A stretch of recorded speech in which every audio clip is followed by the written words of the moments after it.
भगवान, मैं पिछली बार जब आया था तो मेरे कुछ प्रॉब्लम थी हाथ में, और आपने उस हाथ को अपने हाथ में लिया और वो उसी क्षण वो प्रॉब्लम दूर हो गई। हमने 64 ऋतुओं के बारे में, मुनियों के बारे में बहुत सुना है, लेकिन मैंने तो प्रत्यक्ष देखा है भगवान कि ये 64 ऋतुधारी मुनि आप जैसे ही हो सकते हैं।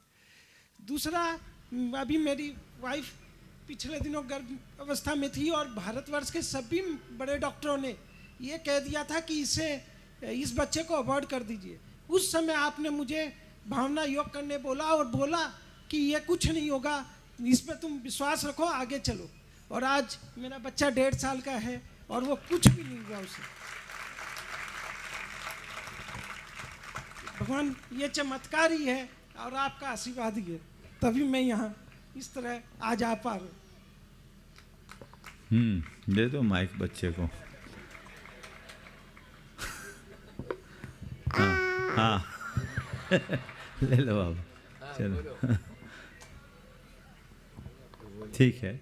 देखो भाई, मुझे नहीं मालूम कि तुम कब मेरे पास आए और मैंने कब तुम्हारा हाथ पकड़ा, पर किसी के हाथ पकड़ लेने से अगर उसका उद्धार हो जाए तो मैं तो सबका हाथ पकड़ने को राजी हूँ। और मैं इतना दावे के साथ कहता हूँ, जो मेरा हाथ पकड़ लेगा उसका उद्धार पक्का है। मैं चाहता हूँ आप लोग हाथ पकड़ो, लेकिन आप लोग भाग जाते हो। जीवन में एक लक्ष्य रखो, गुरु का हाथ पकड़ने का, गुरु की छाया में रहने का, गुरु के पीछे चलने का। उद्धार तो केवल तभी और तभी होगा। जहाँ तक दूसरा सवाल है, ये भी एक उदाहरण है। ऐसे सैकड़ों प्रसंग आए हैं जिनको डॉक्टरों ने कह दिया हार्ट बीट नहीं है, बच्चा डेवलप नहीं है, ये नहीं है, वो नहीं है, 25 रकम की बातें डॉक्टर बता देते हैं और कहते हैं इसको गिरवा दो।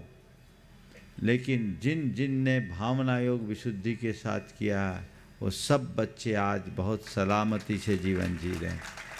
इसलिए मैं सभी से कहूँगा, भावना योग कीजिए और गर्भाधान के पहले से भावना योग कीजिए। अभी पंचकल्याणक के दौरान इस विषय पर विशेष चर्चा होगी। संतानोत्पत्ति की प्रक्रिया एक साधना है, क्रिया नहीं।